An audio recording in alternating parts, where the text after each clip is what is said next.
ओम नमः शिवाय।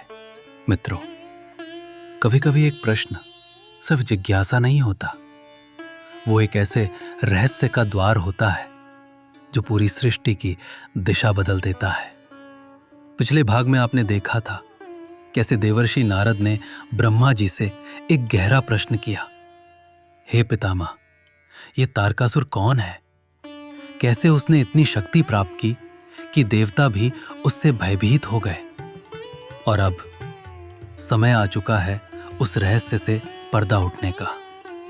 ब्रह्मा जी अब बताने वाले हैं तारकासुर के जन्म की कथा, उसकी तपस्या और वो वरदान जिसने उसे लगभग अजेय बना दिया। कैसे एक असुर पूरे स्वर्ग लोक पर अधिकार कर लेता है और क्यों देवता उसके सामने असहाय हो जाते हैं। तो आइए मित्रों, प्रवेश करते हैं इस रहस्यमयी और रोमांचक कथा में, जहां हर घटना आगे चलकर एक महान दिव्य लीला की भूमिका बनने वाली है। अगर आपको ये शिव पुराण की सीरीज अच्छी लग रही हो तो प्लीज चैनल को सब्सक्राइब करें, लाइक करें और कमेंट में ओम नमः शिवाय जरूर लिखें। भगवान ब्रह्मा ने उत्तर दिया, हे नारद, कश्यप मुनि की 13 पत्नियां थीं, जिनमें सबसे बड़ी दिति थी। दिति के गर्भ से 2 पुत्र हुए, हिरण्यकशिपु और हिरण्याक्ष। दोनों को भगवान विष्णु ने नरसिंह और वराह रूप में अवतार लेकर मारा था। तब दिति बहुत दुखी हुई और उन्होंने कश्यप मुनि से प्रार्थना की। मुनि कश्यप की कृपा से वे फिर से गर्भवती हुई। जब इंद्रदेव को इस बात का पता चला तो उन्होंने दिति के गर्भ में ही उनके बच्चे के छोटे छोटे टुकड़े कर दिए। हालांकि दिति के कठोर तप और भक्ति के कारण वे उनके बच्चे को मारने में सफल नहीं हो पाए। समय पूरा होने पर दिति के गर्भ से 49 बालक उत्पन्न हुए, जो सभी भगवान शिव के गण बने। वे शीघ्र ही स्वर्ग में चले गए। इसके बाद दिति अपने पति कश्यप मुनि के पास गई और उनसे फिर से मां बनने की प्रार्थना करने लगी। कश्यप मुनि ने कहा, हे दिति, तुम तन मन को शुद्ध करके भक्ति भाव से तपस्या करो। 10,000 वर्षों के बाद तुम्हारी इच्छा के अनुसार पुत्र होगा। ये सुनकर दिति ने 10,000 वर्षों तक कठोर तपस्या की और अंततः वे गर्भवती हुई। इस बार उन्होंने एक पराक्रमी और बलशाली पुत्र को जन्म दिया, जिसका नाम वज्रांग था। वज्रांग दिति की इच्छा के अनुसार हुआ था। दिति इंद्रदेव द्वारा किए गए छल से बहुत दुखी थी और बदला लेने के लिए उसने अपने पुत्र वज्रांग को देवताओं से युद्ध करने के लिए भेजा। वज्रांग ने अपनी माता के आशीर्वाद से सभी देवताओं को हराकर स्वर्ग पर अपना राज्य स्थापित किया। देवता उसके अधीन हो गए। ये देखकर दिति को बहुत प्रसन्नता हुई। एक दिन कश्यप मुनि के साथ मैं स्वयं वज्रांग के पास गया और उससे निवेदन किया कि वो देवताओं, विशेष रूप से इंद्रदेव को क्षमा कर दे। वज्रांग ने उत्तर दिया, हे ब्राह्मण, मुझे राजपाट का कोई लोभ नहीं है। मैंने ये सब इंद्रदेव की दुष्टता के कारण किया। इंद्रदेव ने मेरी माता के गर्भ में घुसकर मेरे भाइयों को मारा था। मैंने इंद्रदेव के राज्य को जीतकर उसे स्वर्ग से निष्कासित किया है। भगवान, मुझे भोग विलास की कोई इच्छा नहीं है।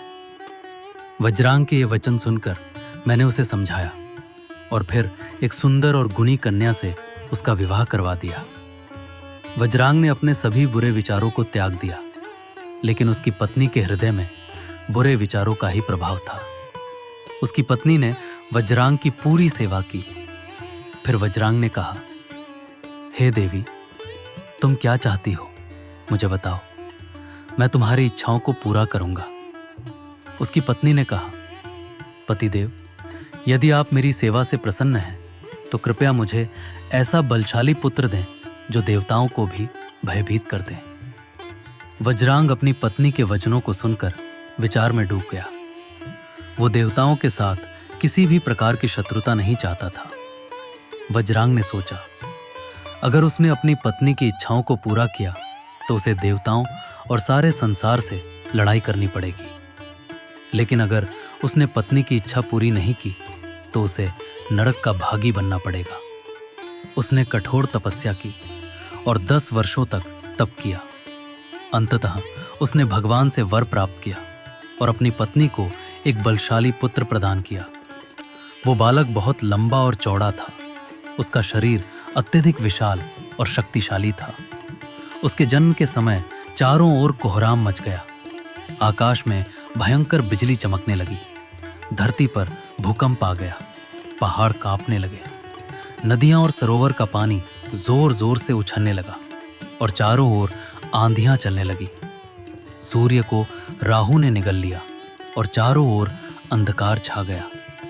बालक के जन्म के ऐसे अशुभ लक्षणों को देखते हुए कश्यप मुनि ने उसका नाम तारक रखा।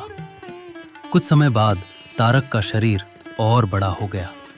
वो पर्वत के समान विशाल और विकराल होता जा रहा था। कुछ समय बाद तारक ने अपने माता पिता से तपस्या करने की इच्छा जताई। तब उसके माता पिता ने प्रसन्न होकर उसे तपस्या करने की अनुमति दी।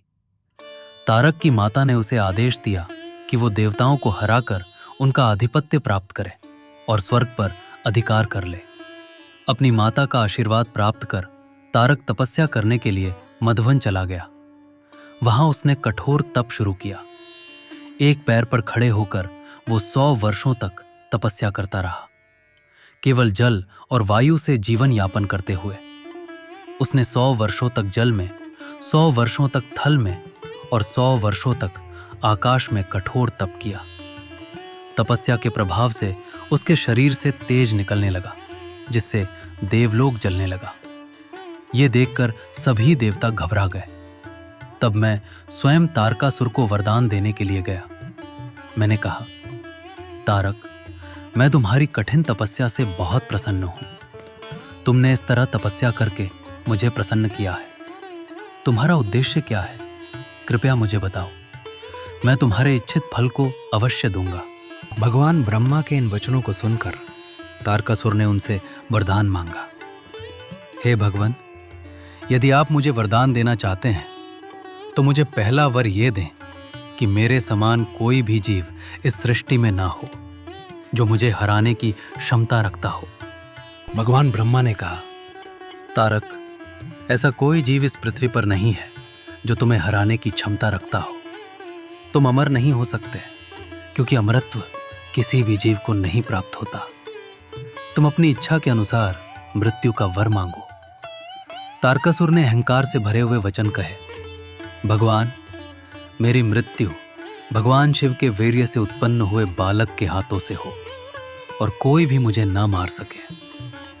भगवान ब्रह्मा ने तारकासुर को उसका वरदान दे दिया और स्वयं अपने लोक लौट गए। वर प्राप्त कर तारकासुर बहुत खुश हुआ। उसने अपने घर लौटकर इस वरदान का समाचार दिया और देवताओं से युद्ध करने की योजना बनाई।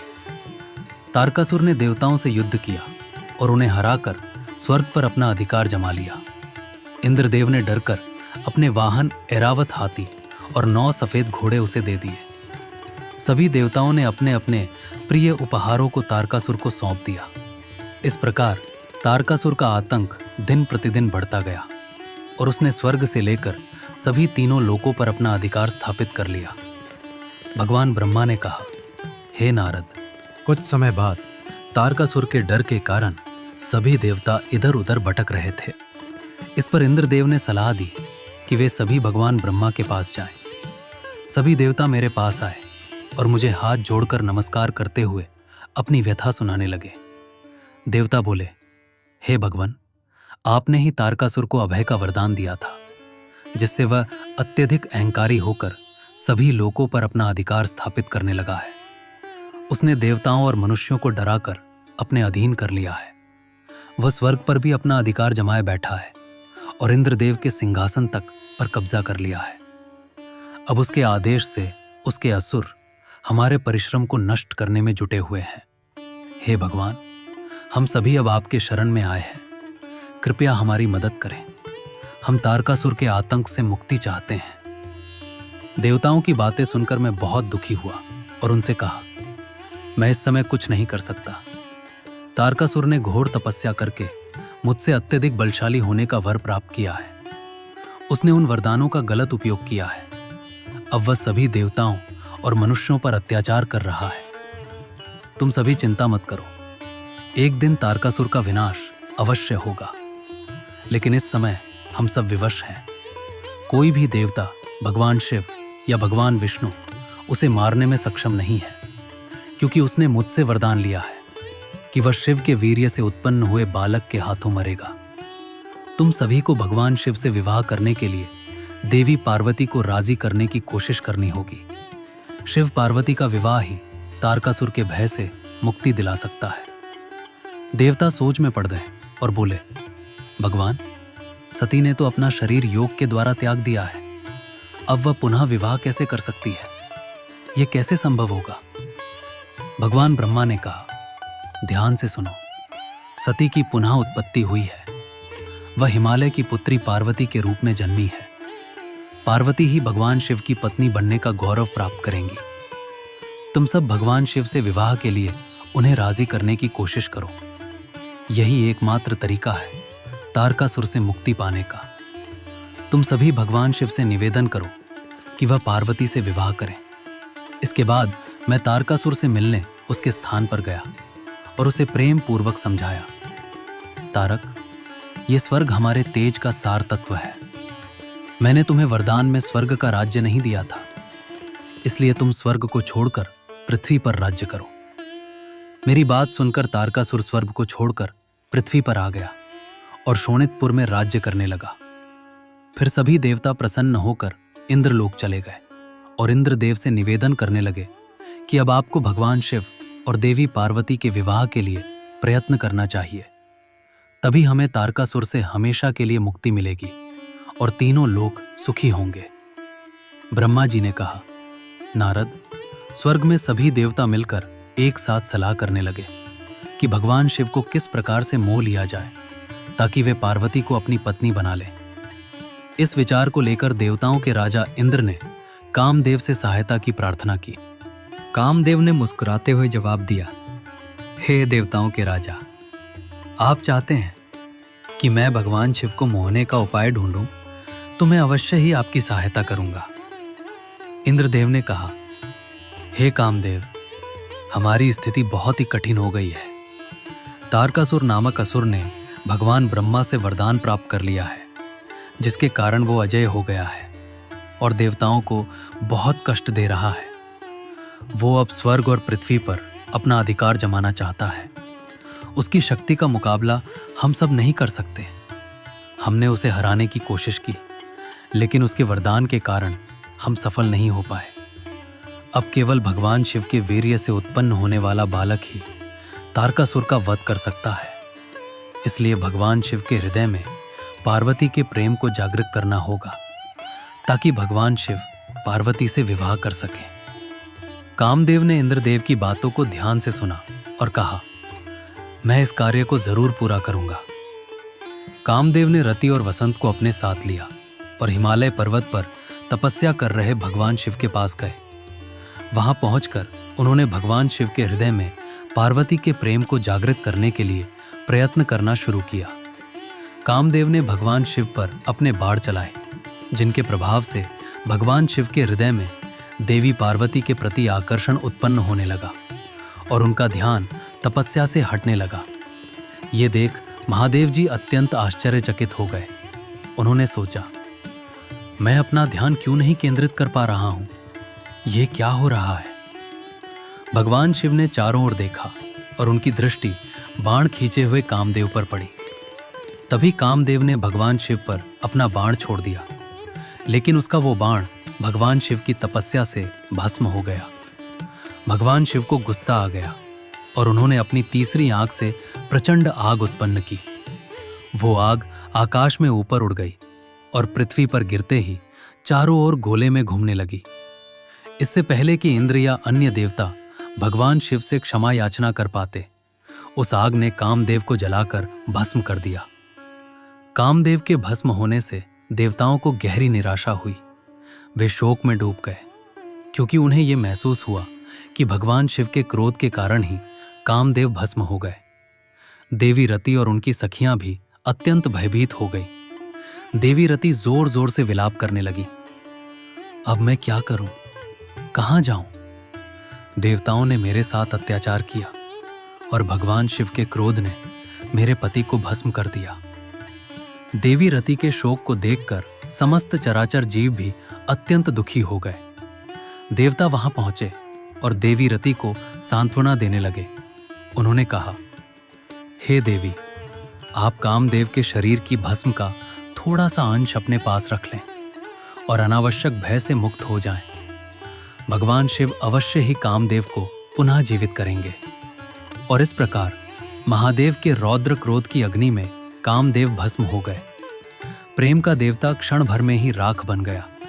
चारों ओर सन्नाटा छा गया और उस सन्नाटे के बीच रति का विलाप हर किसी के हृदय को चीर रहा था।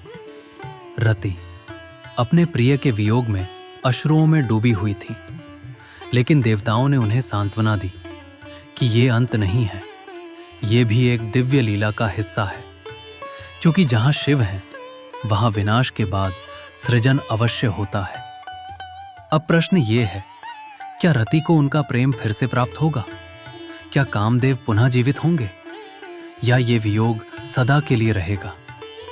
इन्हीं भावनाओं और प्रश्नों के साथ हम इस कथा को यहीं विराम देते हैं। अगले भाग में खुलेगा इस रहस्य का द्वार, जहां प्रेम, तपस्या और पुनर्जन्म की अद्भुत लीला देखने को मिलेगी। तब तक स्वस्थ रहिए, खुश रहिए और महादेव का नाम जपते रहिए। हर हर महादेव।